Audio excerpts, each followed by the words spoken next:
What's up you guys, it's Ivy. Welcome to my channel for a true crime video. Today we're going to be discussing the case of Gabriel Fernandez.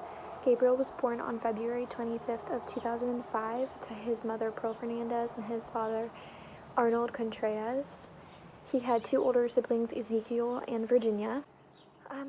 Just 3 days after Gabriel was born, he was given to his great uncle Michael Karatzna and his partner David Martinez.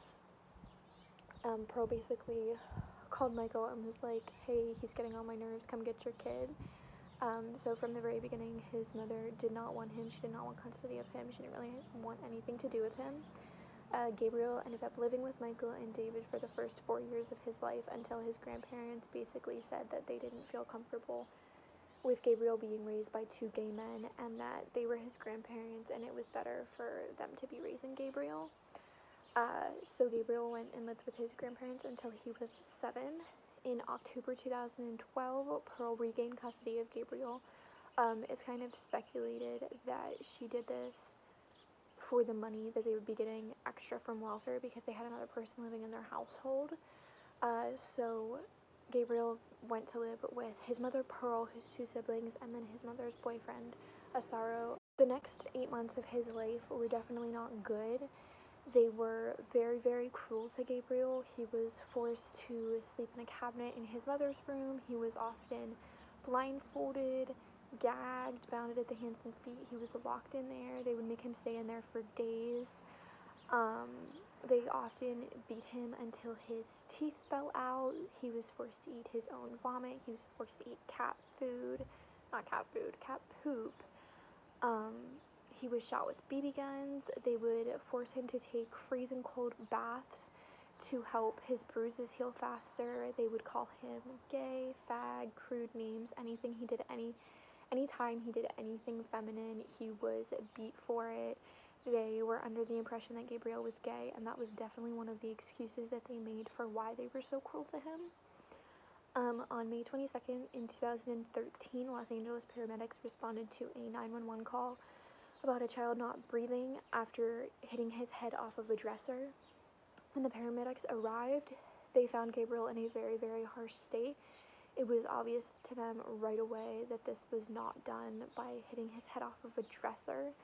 And a day later, Pearl and Asaro were arrested. Gabriel had many, many injuries. He had multiple bruises. He had fresh bruises, nearly healed bruises. He had broken ribs. He had BB gun bullets to his lungs and his groin. I should have looked up what this condition's called, but it's basically when your head is so fractured that when you touch their head, it doesn't feel hard. It feels like Rice Krispie treats. It's like crackly because your skull is broken so badly. And then unfortunately on May 24th, just 2 days after he'd been hospitalized, Gabriel passed away. So obviously it was clear that he had been physically abused by his mother and her boyfriend. They ended up being trialed separately for the intentional murder of Gabriel under the special circumstances of torture. And the reason why that's important is in the state of California, to be given the death penalty, there has to be a special circumstances. So it has to be premeditated, or it has to involve torture or something like that for you to be able to get the death penalty. During the 8 months that Gabriel was living with his mother, multiple deputies, police officers, social workers had come to the house, and none of them had done anything. His elementary school teacher had reported to Child Protective Services multiple times that she believed that he was being abused. He went up to her in class the one day and basically asked if it was normal for your parents to beat you, and she was like, oh, when you're bad, sometimes you'll get a spanking, something like that. And then he basically asked her, is it normal for you to bleed when they're beating you? And she obviously knew that something was wrong. He had told his teacher that he knew how to do cocaine the one day, and she was reporting to this over and over and over again, and there was a social worker going to the house, but she wasn't reporting it to higher up. She wasn't getting him out of the house. And then it basically got to the point where Gabriel was getting beat worse when she would come to the house, so he basically asked his teacher to not report anymore, and she kind of felt like she was stuck between a rock and a hard place because she knew that there was something going on, but at that point the only thing that anyone was getting out of her reporting it was Gabriel was getting beaten worse. I'm here to talk about how Gabriel's murder has affected my life. I feel strange even talking about me because I'm living and he's dead. I've experienced having my first job, buying my first car, going to college, getting the career I wanted, going to my first date, getting married, finding my first home, and having children, and Gabriel will never have the chance to do any of that. All of that alone was taken from him in the most savage and unthinkable way, and worst of all, by the people who should have loved him and protected him at all costs. After I learned Gabriel had been killed, I was constantly nauseous and it would not go away. Actually went to my doctor and ended up taking medication. Time has helped, but I can honestly say there isn't a day that goes by that I don't think about Gabriel. I carry around a lot of guilt. I think about him most when I am alone with my thoughts on my way to work or trying to fall asleep. I replay over and over again what happened and what I could have done differently, what I should have said, what I should have done. And then I ask myself if it would have made a difference. And then I get a horrible feeling in the pit of my stomach and I realize I'm doing it again. And I try to think about something else. I go back and forth between sadness and guilt and anger. And then I just remember that no matter what, I can't bring him back. I can't change what happened. And so I push those thoughts down as far as I can to be able to sleep and live my life and be a good wife and mom to my sons and a good teacher to my students. I feel like nobody around me knows about these thoughts and feelings that go on in my head but me. I think many people close to me are just tired of hearing about Gabriel. My own school district thinks since my testimony is over that this is over and done. But for me, it will never go away.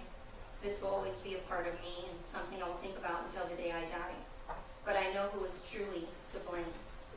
We can blame different people for what should or should not have been done.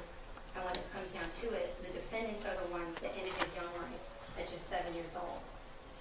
Instead of dwelling on what I or anyone else could have done differently, I try to think about how Gabriel, even after his death, is still helping others.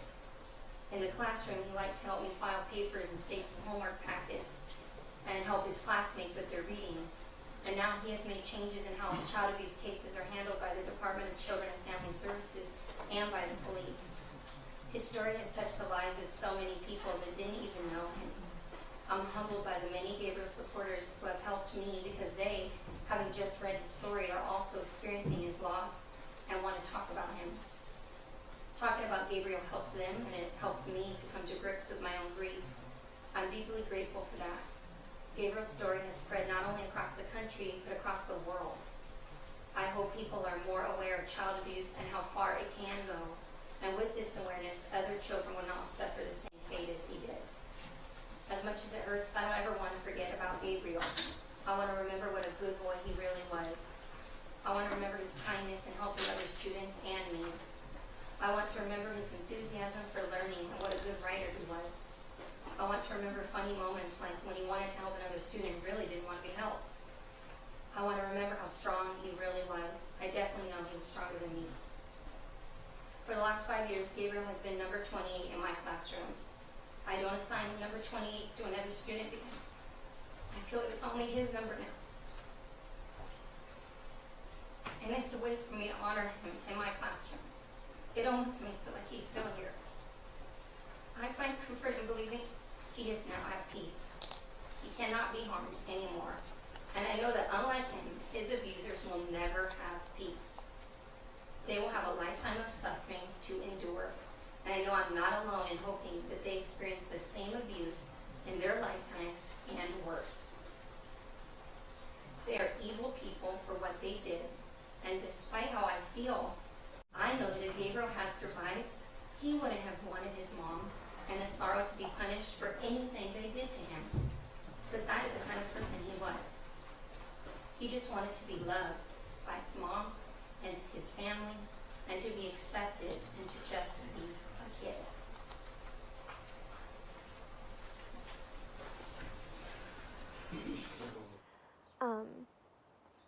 During the time that he lived with his parents, he became very, very aggressive at school. He was a pretty friendly kid, pretty fun to be around. He had friends, and then when he moved in with his mother, he became very aggressive. He kind of became like a bully at school. He was not very nice to the other kids. He didn't really want to play with anybody. He had, not temper tantrums, what's the word? He kind of had like a short fuse. Like he would like go off for no reason, like in class. Also, during this 8-month period that he was living with his mother, she actually reported that he was sexually abused by his uncle Michael, the one who he had been originally living with for the first 4 years of his life.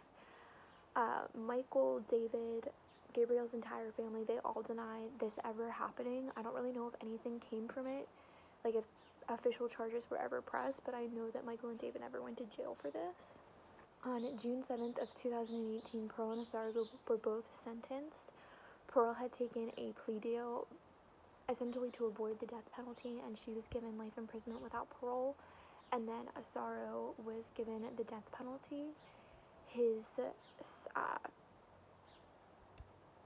day of execution has not been released. I don't know if it's been set yet. I'm going to assume that it has not been set yet, because it still has been a pretty short time since the sentencing. I mean, 2 years does seem like a long time, but in these kinds of circumstances, it's not really that short of a time. And then just kind of like following up on what happened to the rest of Gabriel's family, Ezekiel and Virginia now live with their grandparents.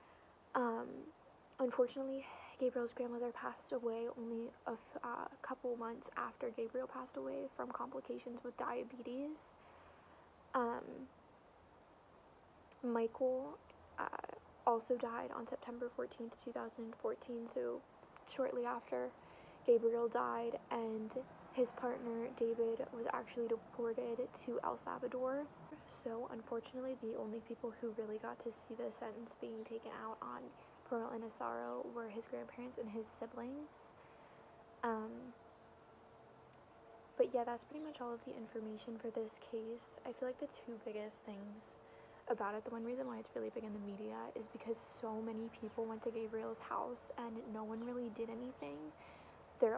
When you're a social worker, there are so many hoops that you have to jump through to try to get a child taken away from its parents, and that is always the last resort, because unfortunately too often children are taken away from their homes and their families when it's not necessary.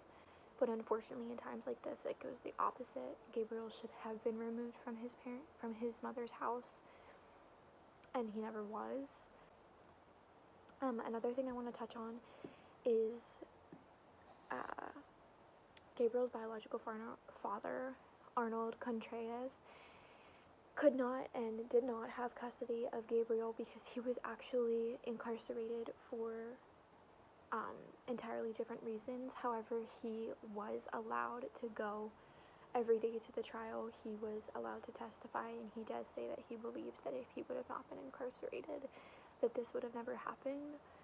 But unfortunately, I think there are a lot of variables that kind of played into this case, that if other people would have taken precautions, if one person would have been like, I don't care about the system, I don't care about the hoops I have to jump through, like, this little boy needs help, and that's what I need to do for him, I think that would have helped, or at least, I don't know, at least it could have been, you did all that you could. But unfortunately in this situation, not everything that could have been done was done. And now I just kind of want to end this video with saying that if you know of anyone who is experiencing any sort of domestic violence, or even if it's a stranger on the street or someone that you see at a restaurant or something, and you get a bad feeling like in your gut about it, just say something. It is so much better to be safe than to be sorry. I mean, you might offend someone if you're wrong, you might tick somebody off, but if you could potentially be saving a little child's life, or any life for that matter, it is so much worth, like, it is worth so much more to say something, to say that you just got a bad vibe from that person, or that person looks uncomfortable with that person, or, you know, they came into school with bruises on them. Even just kids at school, if you see them and they look like they're maybe not getting the best care at home, just to say something, you know. It is so much better to be safe than sorry in these situations. And I think, unfortunately, that's the only thing we can really take from this case, is if you see something and it looks not right, you need to say something. But that is all I have for today's video. Thank you guys so much for watching, and I will see you next time.